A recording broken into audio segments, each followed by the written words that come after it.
Now, our first church, which was called Mount Wesley Chapel, was built 80 years prior to that. Mount Wesley Chapel was run from 1844 to 1924, and it was torn down in 1925. It was located in our present-day cemetery. And it was not a cemetery at the time, it was just an open field. And the church would have been up about where those trees are in the center. There's no sign left of the church whatsoever. You wouldn't even know it existed now. We're going to try to remedy that a little bit later. But the stone that you saw at the beginning, the old stone, that is still there, and it has been there the whole 175 years. And we're in the process of trying to protect that a little bit, and that's going to be another presentation later. And you can't talk about the history of our church without also talking about the history of the village of Davidsonville, because they kind of go hand in hand. They more or less grew up together. And you can't talk about either one of them without talking about the contributions of Thomas Davidson. Who was Thomas Davidson? Well, Thomas Davidson is considered one of the founders of our church. He was the leader of the church right up to the day he died. He provided land for the church and the parsonage. He was on every committee that we had in the church. And you might say that without Thomas Davidson, there may not be a Methodist church in Davidsonville today. But Thomas Davidson was born in the year 1800. He was born on his father's farm on Burrsville Road, about 3 miles from the crossroads. He was the 6th of 9 children of James and Amelia Davidson. His father came to Pennsylvania in the 1770s, joined the Patriot Army, fought in the Revolutionary War, and when he was discharged from the war, he came to Anne Arundel County and bought 60-acre farm on Burrsville Road. His mother was the sister of a Methodist bishop in the Baltimore Conference whose name was Nelson Reed. As a child, Thomas and his family would attend All Hallows Episcopal Church on Brick Church Road. And his mother and father and several of his brothers and sisters are still buried there. He had a very strong religious background as a child, between going to church regularly and also having an uncle who was a Methodist bishop. In the 1820s, early 1820s, Thomas would start to gain prominence and wealth in the community. And most of his wealth came throughout, from real estate, leasing land, lending money, and operating a large plantation farm. In about, 1826, 27, he would purchase a 200-acre tract of land called Bessington. He purchased it from a DC couple, and he paid about $2,500 for it. Now, Bessington will turn out to be the heart and soul of the village of Davidsonville, where we are now. All right, now I hope you can see this. Let me take a break a little bit. This is a map of Bessington.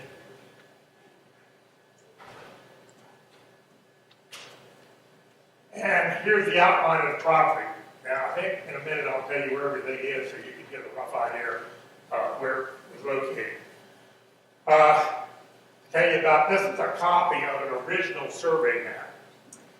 It wasn't much of a map, but this is what I found. It was drawn up in 1890.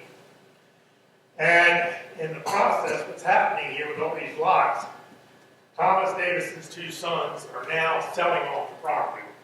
This was like 70 years after he bought it. He bought it in the 1820s. This is 1890. The sons are selling off the property in lots, and you can see that. And Thomas Davidson has already died. So this is like 70 years after he bought it. I want to give you a little bit of bearings where everything is so you can get an idea where this 200-acre tract of land was. Here's the public road, and it was called Ridge Road at the time. It's now called Davidsonville Road 424. Here we have Birdsville Road down here. All right, the other public road comes through, and of course that's Central Avenue 214. Here's our crossroads. Here's the store. Here's where Thomas Davidson's manor house, plantation house was. All right, we would be right about here now. Okay, if you go up a little further on Ridge Road or 424, this little triangle here or still is, Union Memorial Methodist Church. After the Civil War, the former slaves bought this piece of ground from Thomas Davidson, and they started a church. And of course, the church is still there today. All right, so that everybody kind of get an idea. Hardesty Estates would be up here, and I'll give you a little better drawing later. But this is pretty much where that 200 acres would be located. All right, now this is a map that I kind of concocted, showing you what it would look like in the 1820s when he bought it. It was basically a farmland, a plantation type purchase, and the only thing that was really there when he bought it was Ridge Road and Birdsville Road. But we said he was born on Birdsville Road, in 1800. So this was there, and then the deed said that there was one dwelling on the property. All right, so there's the one dwelling. That dwelling is still there today. It's not Davidsonville store. Who would like to take a guess at what it is? Post office. White building diagonal. Okay, well, this would be the crossroads here. Would be going this way would be Central Avenue. They have an idea. Still there today. You know house? Parsonage. All Hallows parsonage, Episcopal parsonage. Now, it's only this part that was there. This part has all been added on to. All right, so this was, according to All Hallows records, actually dated back to what, 1760 or something like that. So this was the house. Thomas Davidson would actually live there while he was in the process of building his big manor house. Okay. So here we go. We got the All Hallows right here. Now, that one was kind of blue when I was going to say next. But what's really missing in that picture? Okay. Central Avenue. When he bought the property, Central Avenue, and I don't know if it was called that then, but anyway, that's what it's called now. It was a public road. He and his neighbors on both sides commissioned the county commissioners, or petitioned the county commissioners to build a road through their property. And of course, once this happened, then we now have our historic crossroads. This pretty much made the village once the crossroads come in. And from previous times I've read things about crossroads in communities. They said, that opened up the door. So next you have stores, then you have churches, then you have homes, and then you have shops and so forth. So this pretty much, made the village at this point. All right, and this is just, again, one of my drawings. And if you don't know where everything is before, you should know what it is now. Okay, again, we got, the crossroads here. This is all Homestead Gardens here. You got Miller's old garage here. Here's Hardesty Estates. I'm not sure what that development is. That Ashley or Ashley? Okay, that's Ashley. Up here we got Zang's Pond, and Mount Airy Road would be about there. And here's Union Memorial, Rortan, King's Retreat, and so forth. So this is the heart and soul of Davidsonville, which he purchased, back in the 1820s. Okay, we got that. All right, so the first thing Thomas Davidson does once he, gets the road through, being a smart businessman, he's going to put up a store. So he built a store right on the crossroads. This would probably be about 1830. In 1832, Thomas becomes appointed the first postmaster of Davidsonville. And as soon as he's given that job, he puts the post office in the store. It was a custom back in those days that they would usually name the village or community after the first postmaster or a person of wealth and prominence in the neighborhood or in the village. So you really couldn't go wrong with this, right? It's going to have to be called Davidsonville. So, of course, this is how we get our name from Thomas Davison. Now, a few things about the store and the post office. That post office has been in that store since about 1832, right up before it came across the street here, across from our church. And I think that was in 1978, I believe, somewhere along there.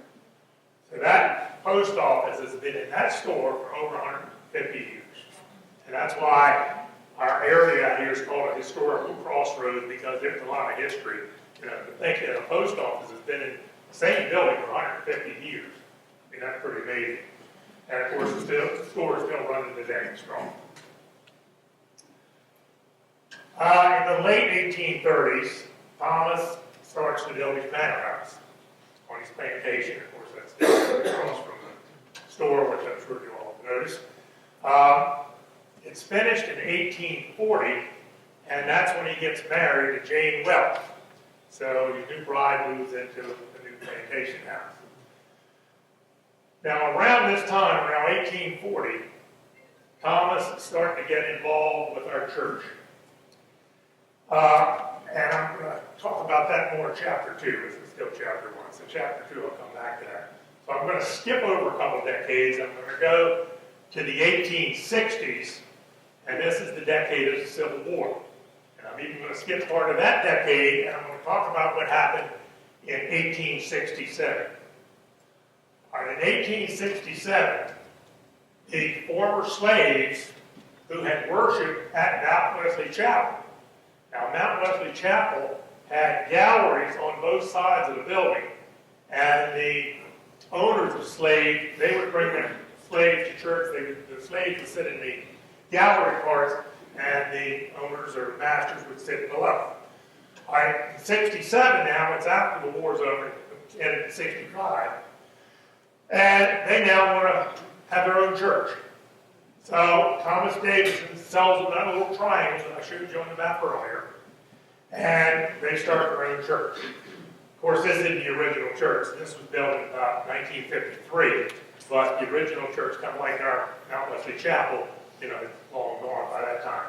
But anyway, it's on the same property. By 1868, tragedy hits the neighborhood. For the village. The whole village is in shock. Everybody just can't believe this happened. You can tell me what happened.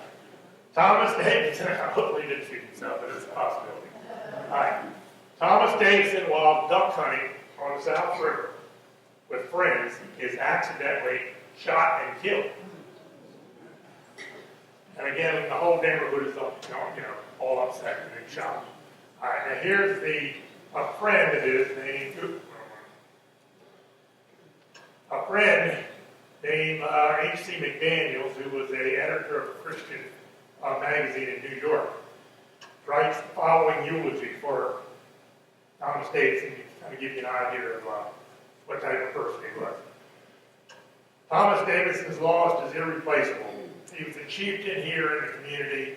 Much might be said of our dear brother in political, moral, and religious character, but the whole may be summed up in a brief, comprehensive sentence.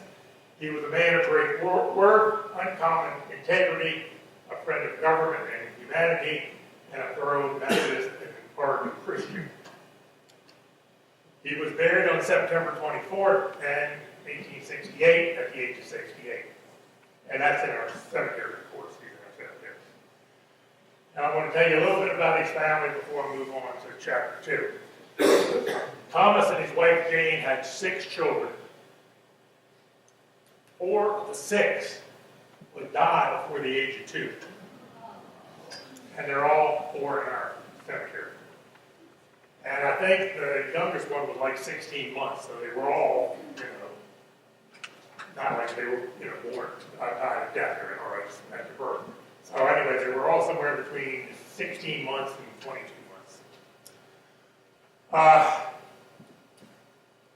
He did have two sons who did live into adulthood. One was named George Ernest, and he was on that survey map I showed you. George Ernest would marry a Molly Owens from Owensville, so probably her father was the postmaster of Owensville. He married her, and they ran Davidsonville store. The tragedy hits the Davidson family again in 1906. You don't remember what happened to him? Man, this is absurd. But he got struck by lightning. He was out heading up his chickens, and he got struck by lightning and killed. All right, Molly would take over running the store, and she would run it up until the early 1900s, and she even became a postmaster, or mistress, I guess, whatever you would call it, at that time. The other son's name was Benjamin. Now, Benjamin would go to the University of Virginia, or graduate from the University of Virginia. He would become a doctor, and a very good doctor in Illinois County. Matter of fact, he would build right next to us over here. Okay, this is where the Neals live, and Dr. Benjamin Davison, lived here, and he also had his office here. He would die in 1910 of natural causes, and you can notice at the bottom it talks about him being a very beloved physician. It said that he would treat black, white, rich, or poor. He didn't care. He was just a very outstanding guy. He had 3 children. The youngest daughter was named Alice. Alice would turn out to be the sole survivor of the Davidson family. She was the last Davidson. And in 1960, when she was 80 years old, she would go into a nursing home. And before she goes into the nursing home, she gives the family Bible, the Davidson family Bible, to our church in memory of her grandfather and also her father. I forgot to mention that her father, Benjamin, Dr. Benjamin Davidson, was also extremely involved in our church. He kind of took over where his father left off. So both men were very pillars of the church. Let me tell you a little bit about the Bible. All right, so Alice, she's the last surviving Davidson. She goes into a nursing home. She had never married, didn't have any children. So she gives the Bible in a ceremony in 1960. Reverend Peck was here at the time to, accept the Bible. 2 years later, Alice dies in the nursing home, and she gets buried here in our church and is buried in our cemetery. All right, the Bible that she gave in 1960, when they received it, nobody really knew what to do with it right away because they didn't want to put it out on a table somewhere and have somebody walk off with it. So, for safekeeping, they put it in a file cabinet. Well, it stayed in the file cabinet for 50 years. Finally, by that time, when Reverend Peck, he left in 64, he knew about the Bible because he was here when he accepted it. Once he left, everybody else forgot about it. So it sat in this file cabinet all these years and nobody even knew it existed. He comes back in 2000 and finds the Bible, and then he starts telling some of us about it, and that's the first time I heard about it. And then in 2016, Gene Smith graciously donated funds necessary to put out a display case, and she did this in memory of course, of her husband, Russ. All right, and we can also thank Adam Smith and the Woodworkers Guild because they're the ones who constructed it. And this sits up in our sanctuary today. I'm sure most of you see it. Okay, now, let's see what we got. All right, chapter 2. I was going to say that's the introduction, but I'm afraid people might walk out. So.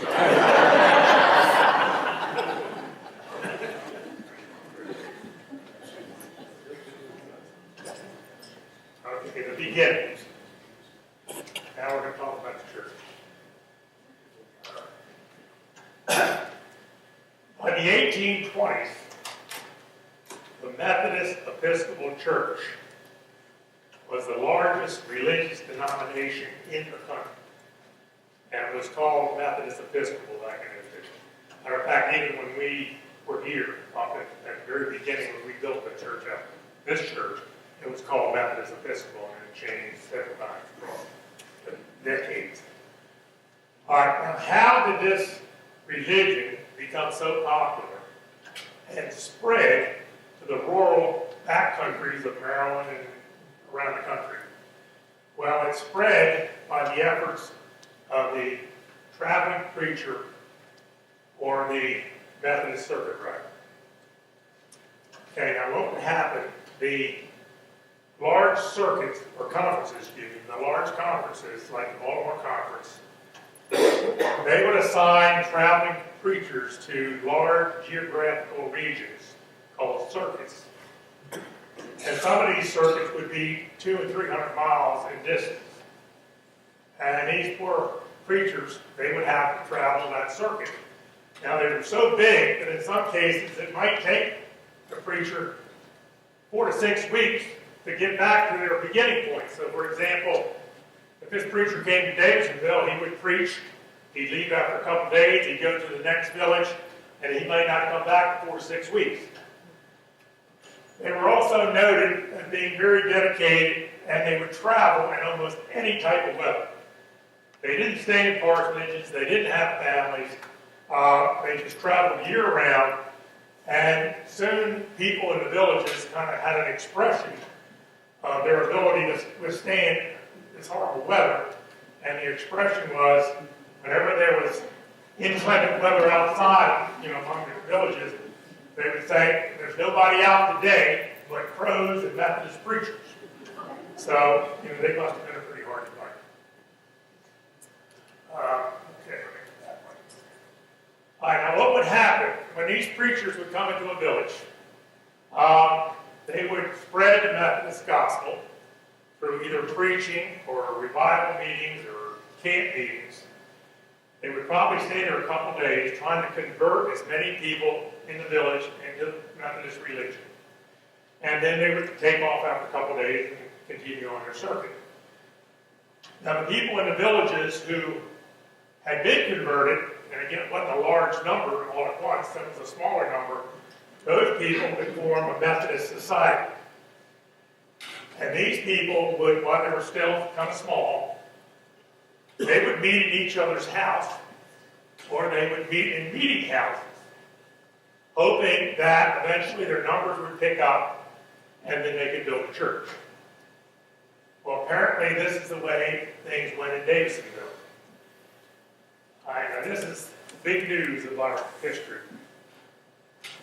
For the first time, we have found out that the people in Davidsonville, before anybody worshiped in the village of Davidsonville, in these churches, they were meeting at a meeting house called Providence Meeting House. All right, this is all new information our history committee has come up with. Providence Meeting House was located on Tucson River Road. Here, right there was his church. You can see it. This is Governor's Bridge Road right here. It was about a quarter mile south of Governor's Bridge. They bought the church, the little church, from John Selman. And here's the Selman property right here. If you know who Martin Zaner is, this is where he lives now. I think his father bought that from the Selmans. As a matter of fact, I think that's still his house right there. I think it's the same house, way back. All right, so here's, again, Providence Meeting House. Now, this is all taking place around the 1840s. Now, before I continue, I want to throw out a few names here. And I don't know if you can see it, especially people in the back. We got a C.C. Bassford, another working Bassford. We got an Anderson, and we got a Claggett here, and we got a Peters up here. This map, by the way, is an 1878 map of Anne Arundel County. You can spend hours just looking at this map, looking at all the other things. It really is quite a history looking at the map. Yeah, here's where we are right now, the crossroads. Davidsonville, what it's called. You can even see where the church is. It's hard to see, but it's got a little CH there, which stands for church. And that would be Mount Wesley Chapel. Okay, now coming back to those names in a little bit. Okay, now here's the way it works. About 1843, people now worshiping in Providence Meeting House. They're thinking about starting a church. They want to move up. They're starting to grow a little bigger in size, and they want to build a church. And when you build a church, usually back in those days, you also want to get into a circuit. And they wanted to get into the local circuit. They had been in this regional circuit, which the preacher comes every 4 to 6 weeks. All right, so the local circuit would be a circuit which might only have 4, 5, or 6 churches in it, and they would have a parsonage at one of the places. One preacher would now take care of those 4, 5, or 6 churches. And of course, then they're more accessible. You know, they could be at almost any of the churches. They were like 10 miles apart. So, you know, he could go to a funeral or a wedding or a baptism, you know, all within his little circuit here. Now, they're not all going to meet on Sunday morning at 11 o'clock, but, you know, he's pretty accessible with that smaller group. All right, so that's what Davidsonville wants to do. So, in 1843, they applied to the West River Circuit, which would be south of here, down Lothian and Galesville and that area. And West River says, we don't really want you because if you come into our circuit, then it's going to make our, circuit too big, and it's going to spread out our preacher among our churches. So they then applied to the Severn Circuit, which you can barely see it talks about here. This is the minutes of a quarterly conference records. And I know most of you can't read it, I'm going to read it for you. But I'm mainly putting this up here to show that I'm not making all this stuff up. It actually exists. So the Severn Circuit, they said, all right, we'll take you on.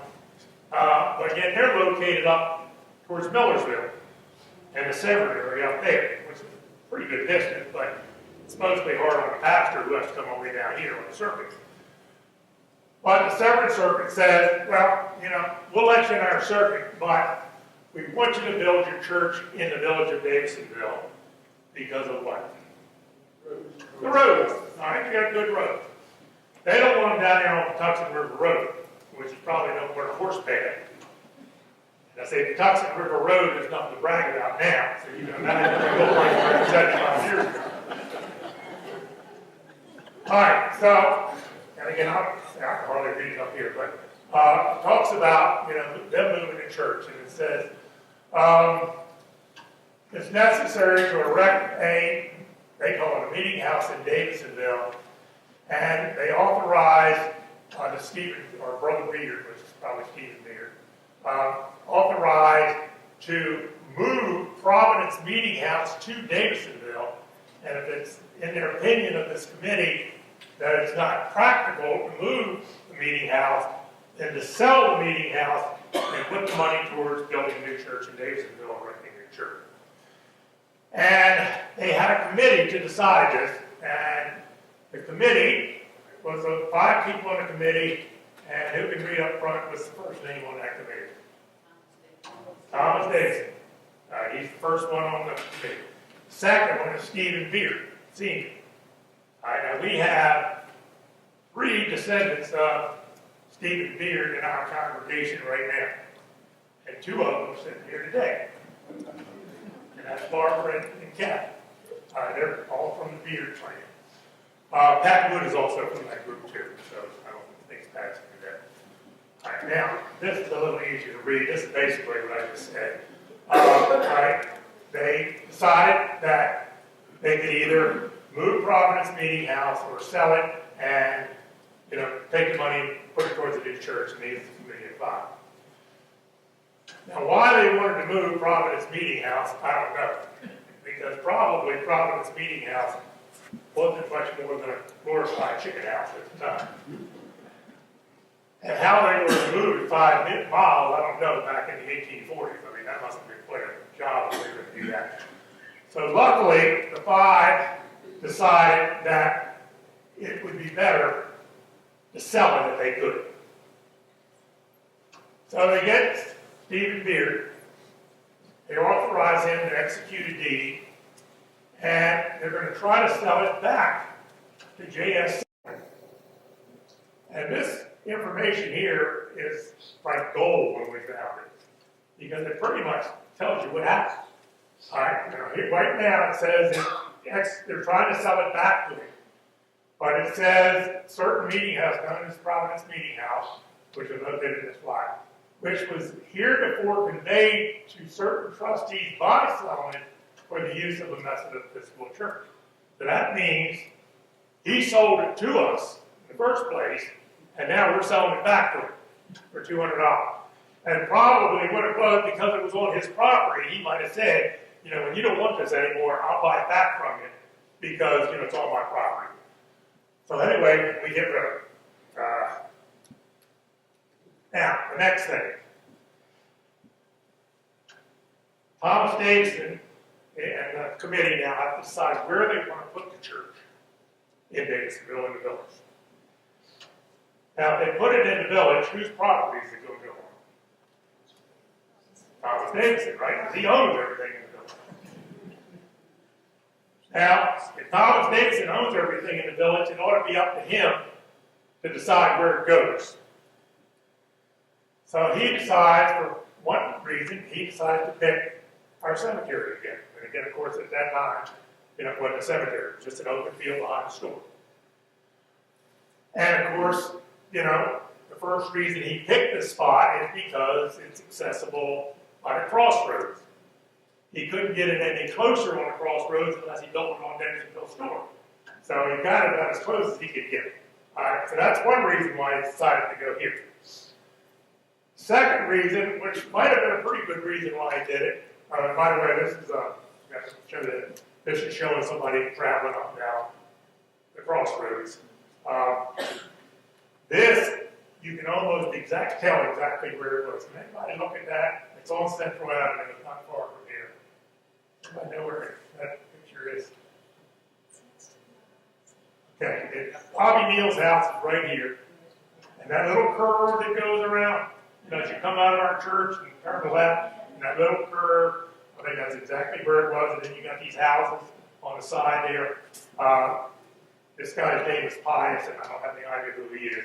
But this probably was taken in like the 1920s or 30s. Okay, the other good reason why I think he picked the cemetery, which was not a cemetery at the time, was because his first child had died in 1843.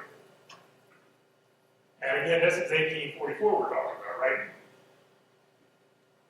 The child is buried on that little hillside, which is now our cemetery. It was probably the start of the Thomas Davidson graveyard. And there was no churches or cemeteries back then, so everybody, when somebody died, they had their own little private graveyard.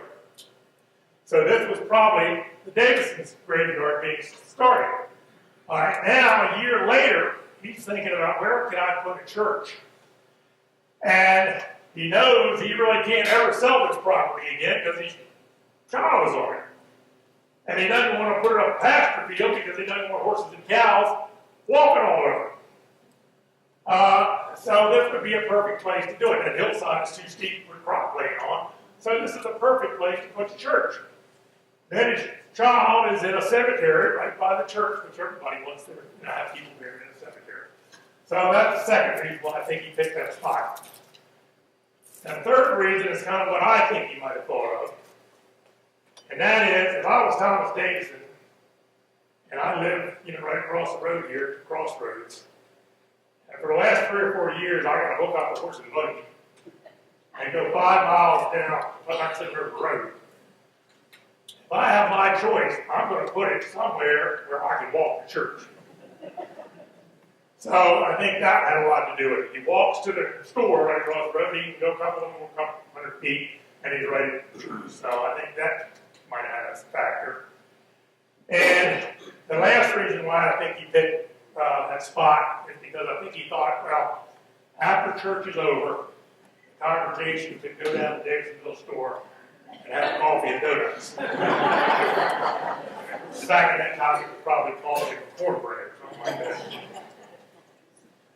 That's where we now. All right, in 1844, Mount Wesley Chapel, November 9th, 1844, our church is built, or opened up and dedicated. Again, when I'm talking about along the sides here, that's where the galleries would have been where the slaves would worship.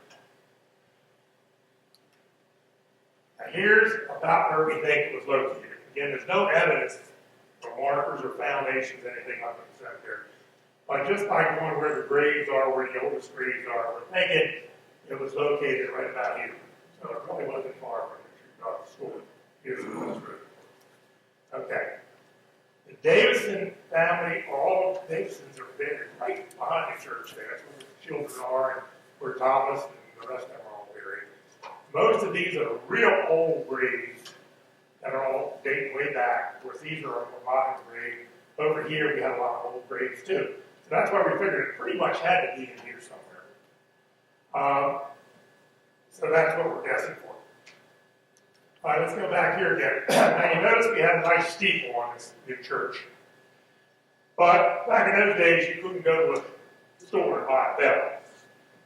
So they contracted one of the members of the church, whose name was Thomas Culver, and they got him to forge or turn the bell. I know, again, this is a horrible shot. But you kind of make out that that's the blacksmith shop. This was Thomas Culver's blacksmith shop. This is Pius again with his general store. But don't worry about him because that was in the 30s. But the blacksmith shop is still there in the 30s. This is where, it's hard to see, but there's a horse there that's probably getting ready to be shod. There's some wagons and wagon wheels, which would be typical for a blacksmith shop. Thomas Culver, he turns out the bell. He, again, was one of our founding members, and he's buried in our cemetery. He was also a very good carpenter. He was one of the main builders in the community. He most definitely probably helped build Mount Wesley Chapel. He probably helped build Thomas Davidson's house. And we know he built those houses along the side, not far from where the blacksmith shop was, where Ray Long's mother and father, or where her grandmother and all lived. They were called the Thomas Talbot houses. So, it's known that he built those. Okay. Okay, I'm going to come back to that. All right, so from about 1844, when we got the church built, we're now in the seventh conference. Everything's going good. For about 10 years, nothing really happens. From about, say, 1845 to 1855, nothing's really happening except the Davidsons lose 3 more of their children. So all 4 are dead by this point. In around the late say around 1857 or 58, All Hallows Episcopal Church on Brick Church Road is now thinking about building a chapel up here. So they need a parsonage. So Thomas Davidson sells the church his old spot, and now this becomes the All Hallows Episcopal Parsonage, and it still is All Hallows Episcopal Parsonage since the late 1850s. And again, it would have been that part of it. This came much later. All right, the next thing that happened, which was pretty big, was in 1858. 1858, again, you can't read it, but this lists 13 churches. And can anybody read what that church is there? Davidsonville and Mount Tabor. All right, these are 13 churches in the Severn circuit. You're getting too big, right? Because we said a good number, like 5 or 6. How is one minister going to serve all those churches? So they decided in 58 that they're going to make a new circuit. And again, I'll read this for you. It says, during the session of the I can't even read it here, conference, which was held in Washington, D.C. in March of 1858. A new circuit called the South River Circuit was made, and including the churches of Mount Tabor, Davidsonville, and Hope Chapel. All right, so what basically happened is they decided to make a new circuit. And they were going to lock Davidsonville and Mount Tabor off the seventh circuit because they were the southernmost churches in that circuit. And they would take Hope's Chapel, who was in the West River circuit that wouldn't take Davidsonville because they were getting too overcrowded. So now they locked Hope's Chapel off and they get the South River. Hope's Chapel, does anybody know where Hope's Chapel is? A couple people do. But basically, you go down Central Avenue and go past the high school, you go down to the bottom of the hill and you have a light there. If you turn right, you go down Muddy Creek Road. But if you go a little further through the light on the left-hand side is where the Hope Chapel graveyard is still located. The church is no longer there, but that's where it was. So again, most of these churches were fairly close. Now, within a year's time, they're going to add Taylorsville, and they're going to add Memorial. Memorial comes from Mayo. So now you got a Mayo church. Taylorsville is Reba. You got Mount Tabor, which is up towards your neck of the woods. 16 Church Road, that way. Hope Chapel just down the road. So they're all pretty close, except for maybe Mount Tabor. Now, the next thing is, here, by the way, is just again, this is all out of these quarterly conference records. And just to throw out a couple things, it talks about the trustees of Mount Tabor, the trustees of Davidsonville, and the trustees of Davidsonville are Stephen Beard, Thomas Davison. You've got a Thomas Beard in there. These are all related to Barbara and Kathy. And now here we got trustees of the parsonage. And they got Thomas Davison, Stephen Beard, and he also got a John Jones. All right, now Ray's not here today, but John Jones is Ray Long's great-great-grandfather. Somewhere along that. Goes way back. She's the oldest person in our church who has a member that far back. Okay, now, what are we talking about a parsonage? We haven't mentioned the parsonage yet, right? The parsonage for the Seventh Circuit was in Millersville. We're not in that circuit anymore, so now we're in our own circuit. Where are we going to put the new parsonage? Well, we're going to put it in Davidsonville. And we're going to put it on land owned by Thomas Davison, because he owns everything in Davidsonville, right? All right,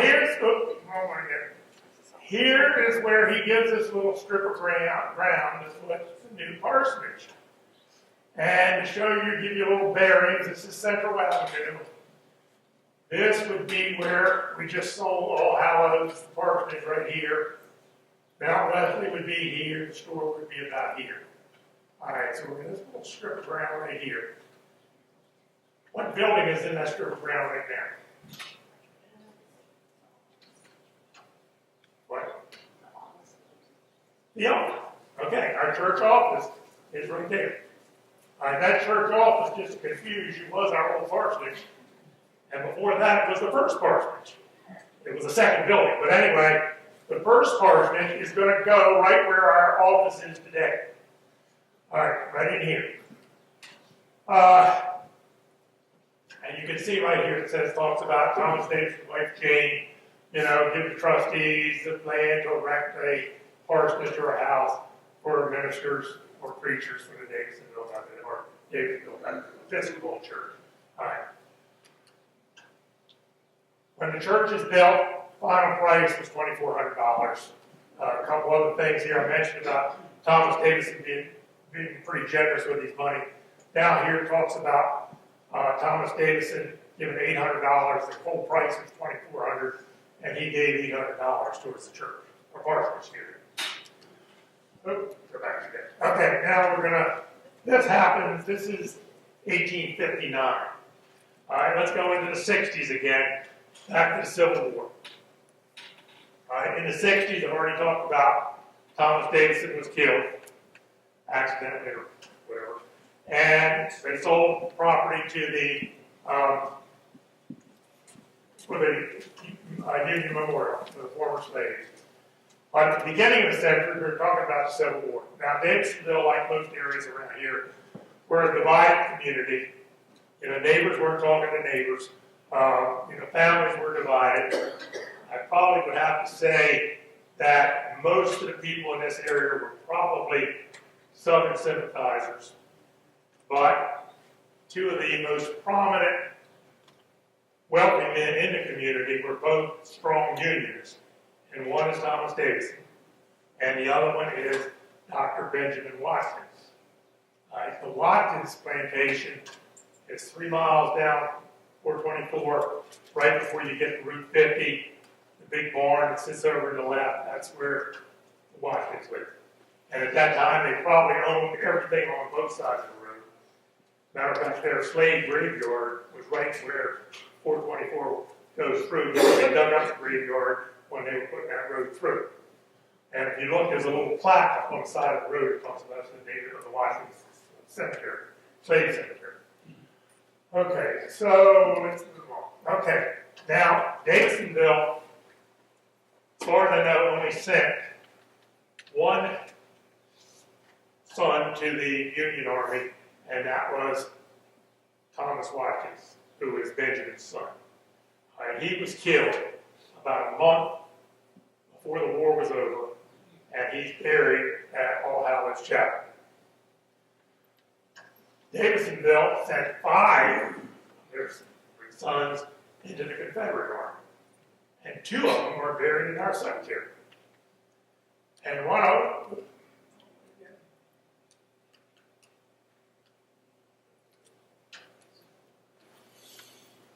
is Samuel Anderson. Samuel Anderson was killed in 1863 in Richmond. They never found his body, so his family put up a memorial stone for him in our cemetery. Remember I mentioned that when we were showing up and on that map, I said, remember some names. Okay, one of them was Anderson, and the other one was Claggett. They were practically neighbors, it almost looked like, so they might have gone in the army together. William Claggett survived the war. He did get wounded in the arm. From a reliable source, he may have been one of like 67 Marylanders who surrendered with Lee at Appomattox. He is buried next to his wife, Mary, and Mary is a Basford. Remember the Basfords up in that area too? So that kind of goes back in those days, more or less married your neighbor, so they were all close together. The 70s brought healing and growth. Healing meaning they're trying to get over the Civil War. Neighbors get back to in friendly to each other. Growth is the fact that more and more the big farmers, the big plantation people who own 400 or 500 acres, they're now selling this off, like I showed that Thomas Davidson's boys were doing. They're selling off these lots. And now instead of having these real big farms, farmers are coming in and maybe buying 100 acres. So the population is growing around here. In the 80s, we have a new preacher who comes into the circuit, and his last name is Thurgill. And in 1881, again, this is all conference records, he's talking about maybe Mount Wesley Chapel needs to be rebuilt. It's getting kind of old. And so he's throwing that out. But one thing I didn't want to point out on this page is up here, and I know a lot of you can't read it, but it shows 5 churches in the circuit: Taylorsville, Hope Chapel, Memorial, Davidsonville, and down here's Mount Tabor. And also, I thought it was interesting, and I'll try to read this to you.